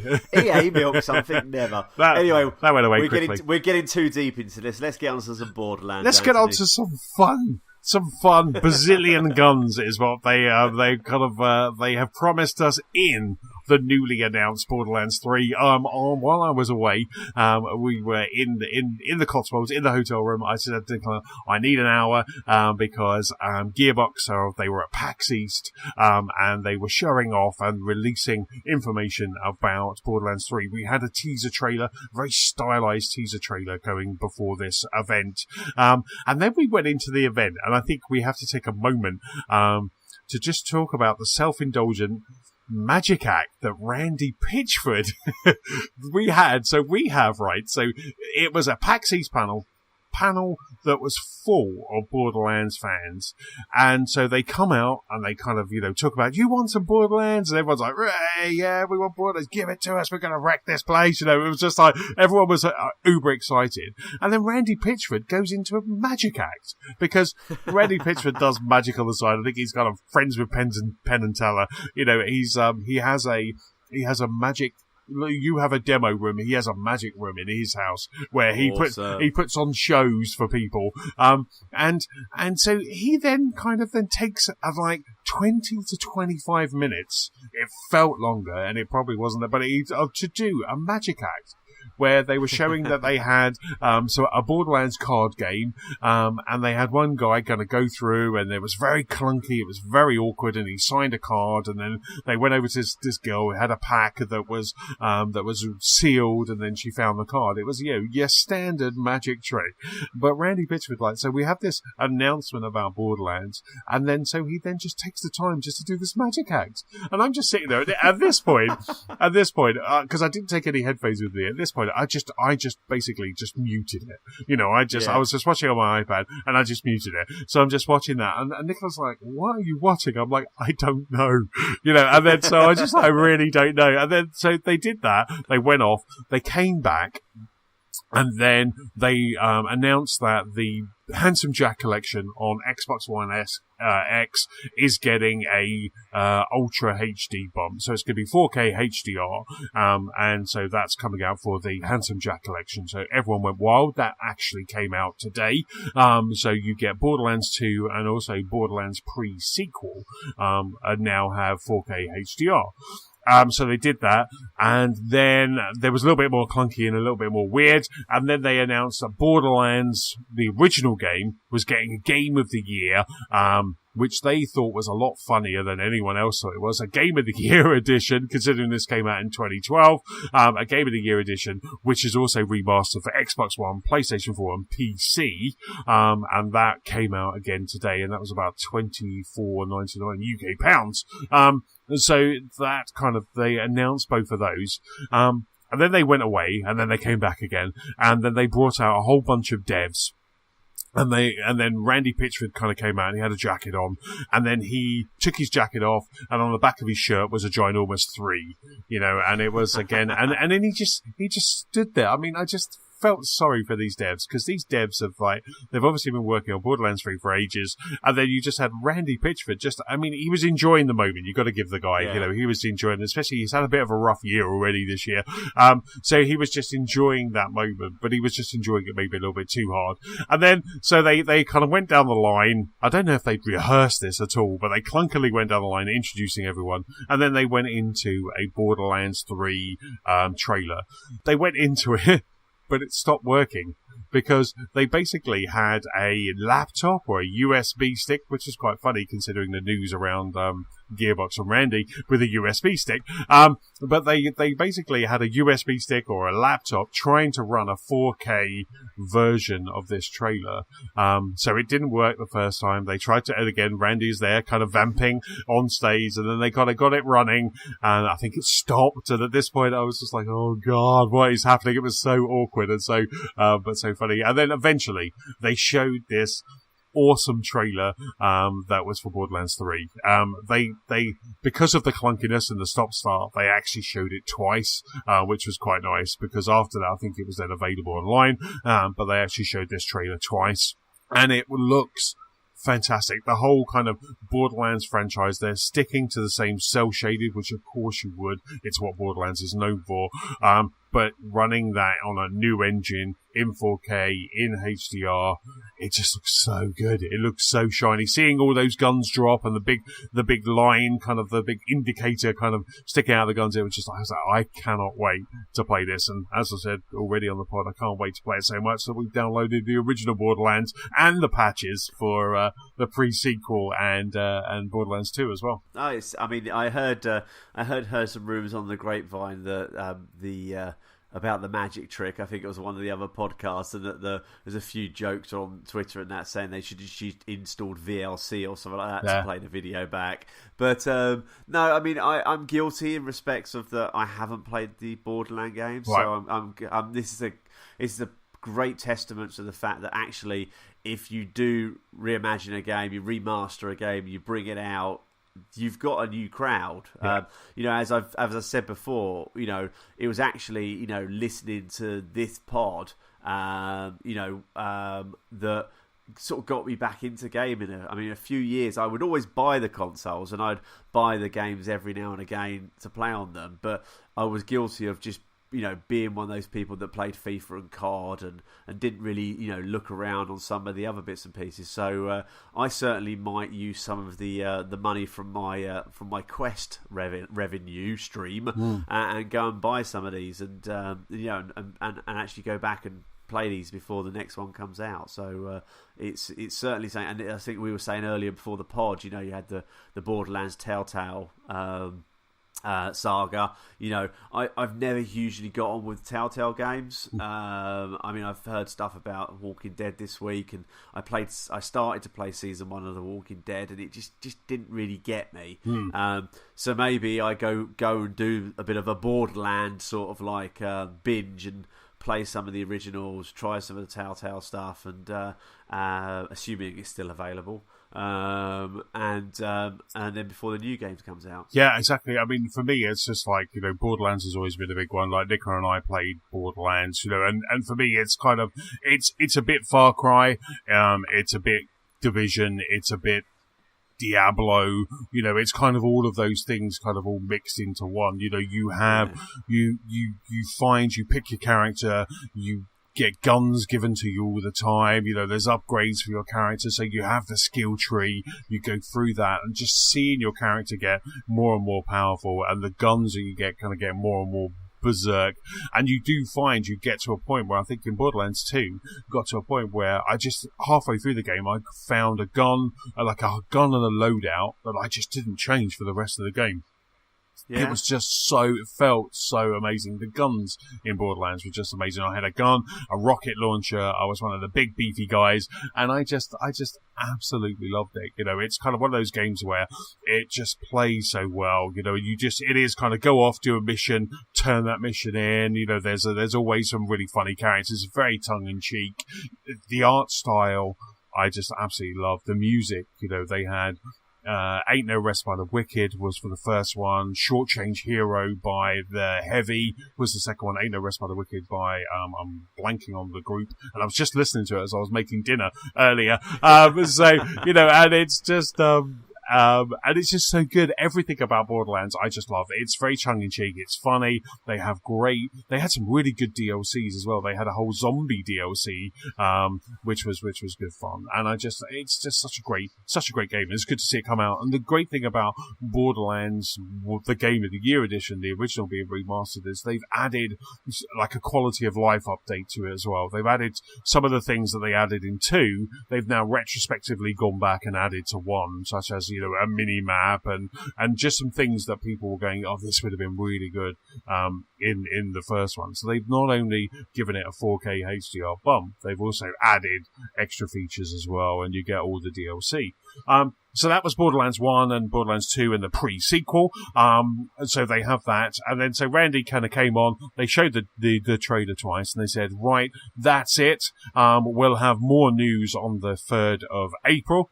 Guess what? It's the 3rd of April today. So the Borderlands updates came out and Borderlands 1 came out. But they also announced that Borderlands 3 will be coming out on the 13th of September.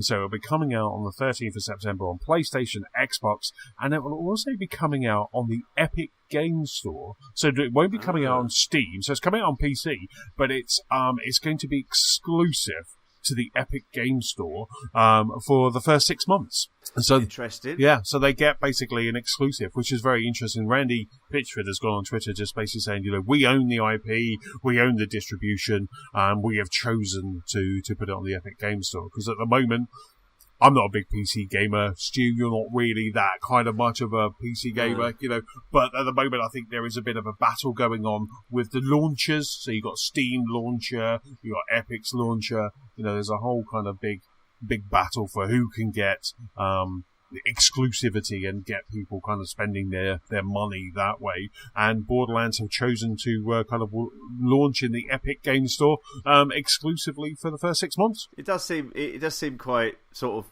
weird, because you quite often hear people saying, oh, if you're a true gamer, you'd buy it on a PC because you get the better graphics and everything on a PC, and it's always been a case of but the console side has always been the case of that you have that exclusive war thing, where obviously things like Spider-Man, you won't get on PC. God of War, you won't get on PC, and it's almost like going that way on PC now. You're getting exclusive because of these launches. I mean, I know there's a bit of a backlash in respects of there's a load of comparison charts up there with people who are heavily into Steam, sort of saying, the Epic Store don't support this, or don't support that, or don't support that. But Epic, from what I can figure, have been really good coming back, saying, okay, look, we are a new launcher, we're a new store. Yes, we technically have got money to throw at it, but we want to make sure we're doing it right. So this is coming in Q3, this is coming in Q4, and I think it's getting to a point where it's almost going to be a Microsoft and Sony, but of the gaming world, with the two of them playing off against each other. So it's quite interesting to see where it goes. But I certainly looking forward to it. I mean, now I've got September as a key. I'm certainly going to download it and try and catch up on them. And a bit like Far Cry with lots of guns. Yes. You got me in those few words, basically. Absolutely. I'm going to end the pod now. I would say I'm going to end the pod now and download it, but it'll probably take me till 5 o'clock in the morning to download it. So, we might as well carry on.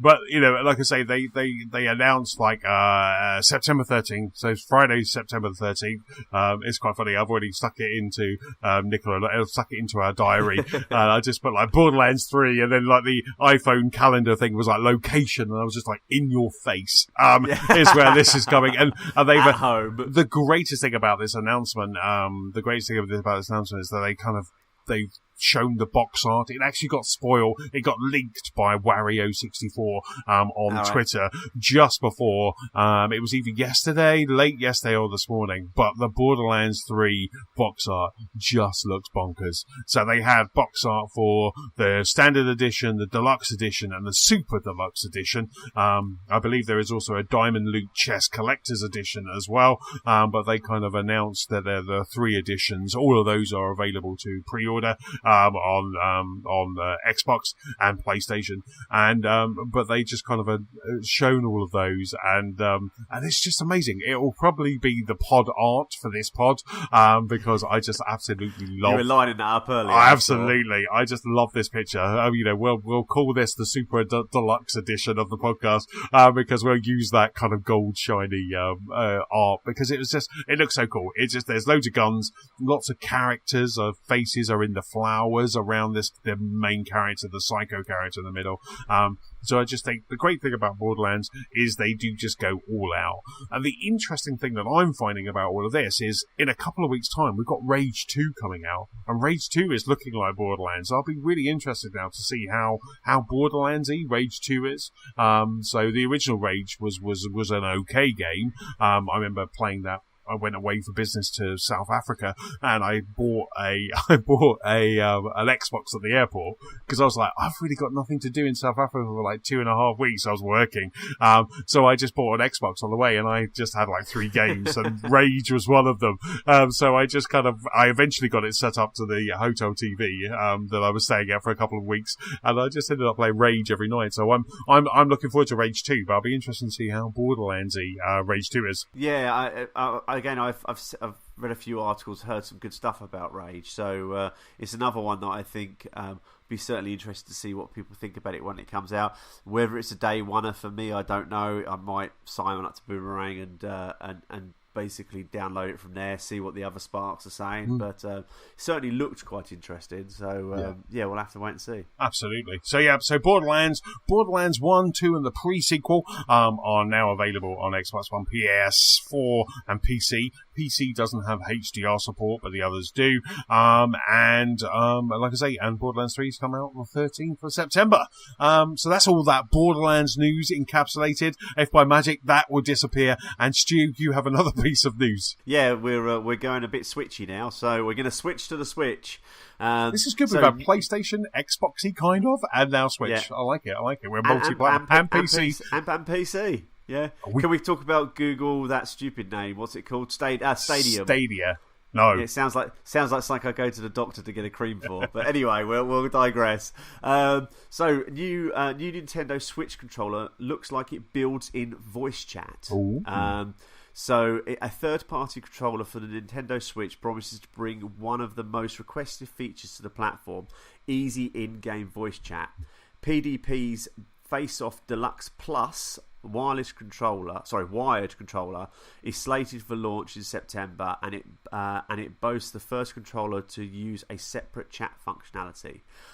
The Face-Off Deluxe Plus uses SDK developed by Vivox, the studio behind Fortnite's in-game chat. So they've got premise there.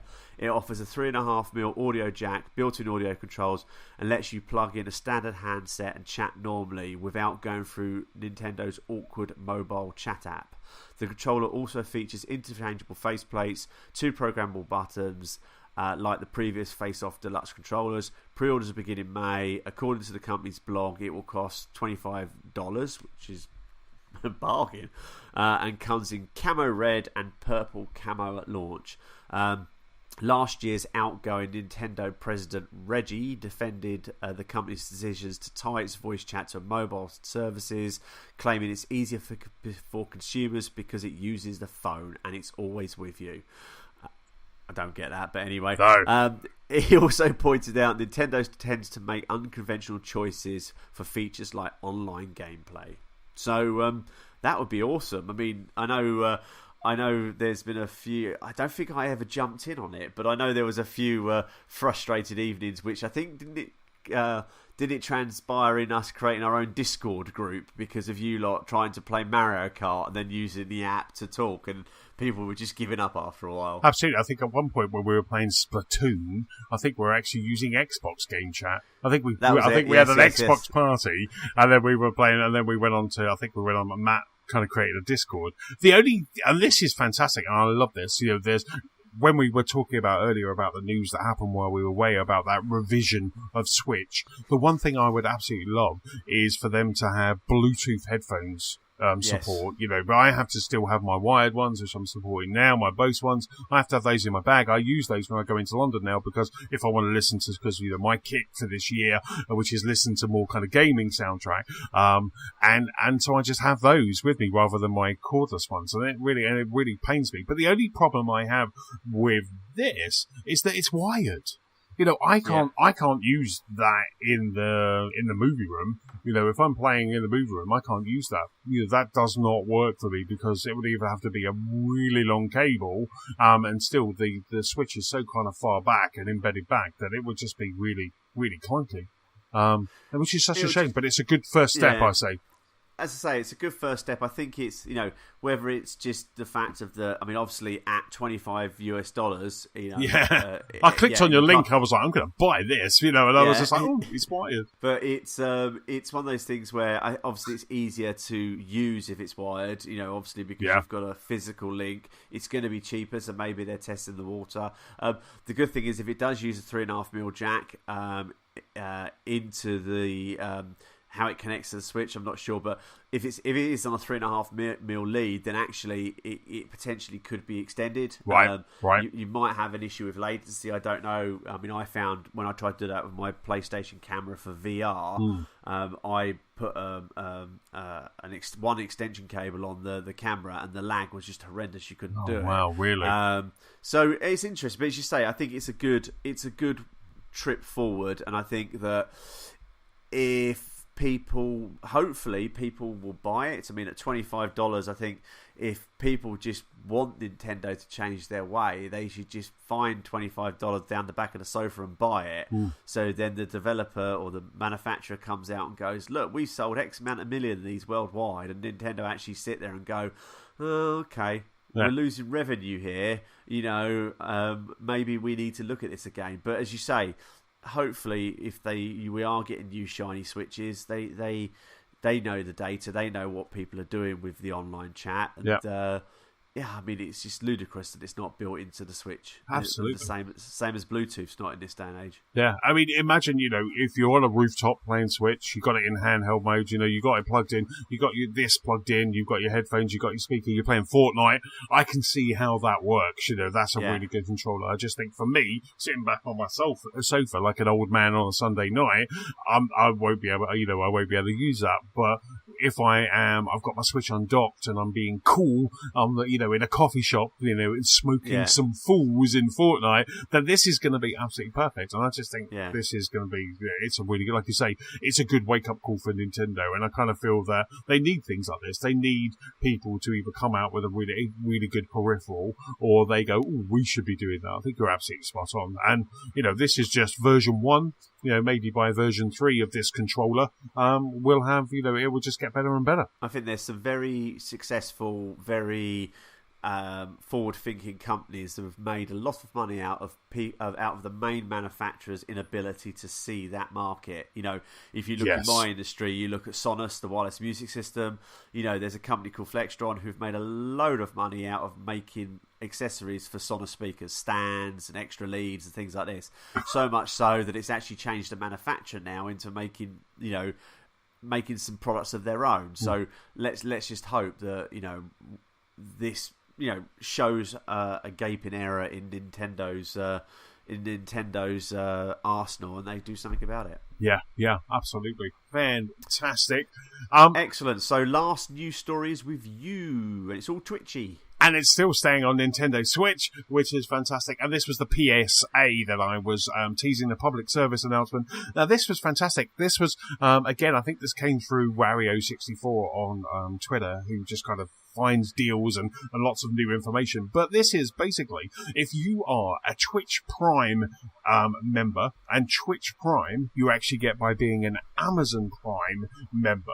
So if you're a Twitch Prime member via Amazon, you can actually get 12-month subscription to Nintendo Switch Online. So there is a link, which I'll put in the show notes, an offer page that basically takes you as a Twitch Prime member, and you just log in with your Amazon Prime subscription ID, and then you head over to that offer page, and you basically claim 3 months of Nintendo Switch Online immediately. So you get 3 months, and that allows you to play all of those SNES games and play online with Splatoon and Mario Kart and all of that. And then what you need to do after 60 days, it's a bit of a faff, but after 60 days, after 6 days after you've claimed your initial kind of grab, you go back to that website, and it allows you to then sign up for the rest of the year.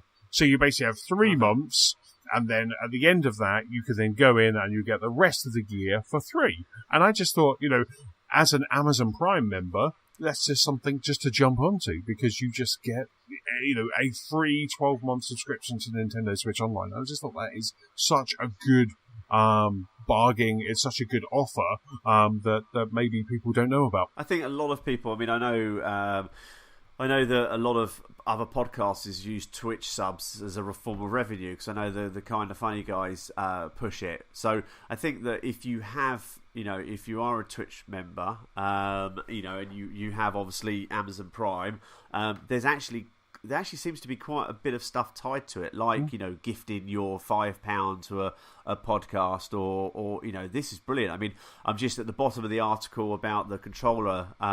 It also had on there that the April offerings for the Switch are for the NES games onto the Switch as part of the online subscription is Punch Out, Super Mario Brothers: The Lost Levels, and Star Soldier.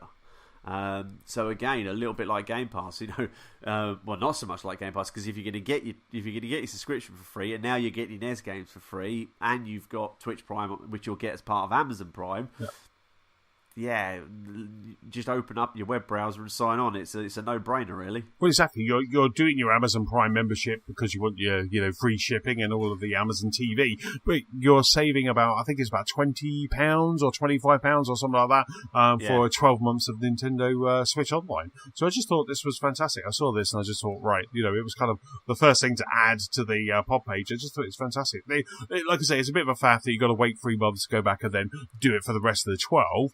But, like as you were saying, it's really good to, if you are an Amazon Prime member, pop over to Twitch Prime on a monthly basis, because not only can you, as you were saying, sub to your favourite podcast, you can also download free games as well. So they have free PC games as well. So there's a whole load of, I think they had Oxenfree and some others, last month. And so Super Meat Boy, you can just download a lot of game titles as well. So it's worthwhile kind of checking out what else your Amazon Prime, can give you. So as well as awesome TV. Definitely. I know where I'm going next. There you go. See? So now you can play Splatoon and Mario Kart and Smash Brothers online with your headset, your wired headset, so you can then... My wired headset, as long as I don't strangle myself with the wire. Yes, indeed. So I just thought it was worthwhile mentioning, like I say, I'll stick a link to the offer page in the show notes that is there. And also, if you're not, follow Wario64 on Twitter, because he does somehow have scoops, many scoops. He has amazing scoops, and also a lot of these kind of deals as well. He'll let you know that, I think actually we're talking about talking about Borderlands. I actually think he actually had an announcement on there that the Borderlands pre-sequel or the Handsome Jack collection was going cheap as well. So I think there was so he's definitely one to follow. Wario64 on Twitter, he's definitely one to follow.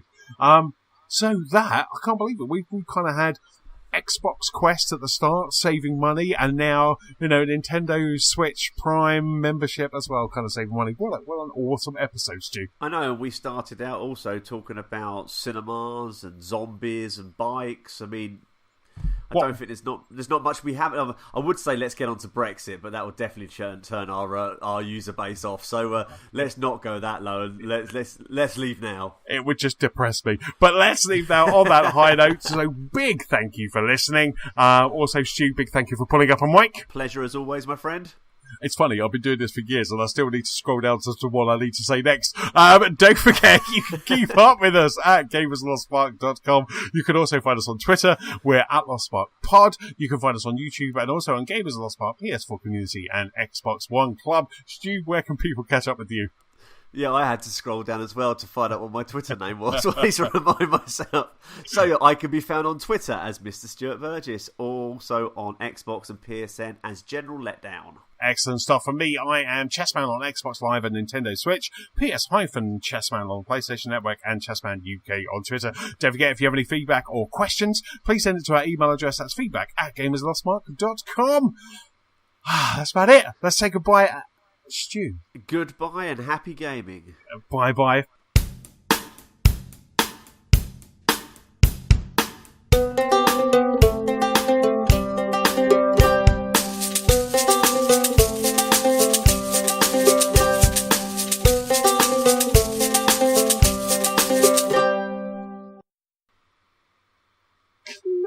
I can't believe I had to scroll. I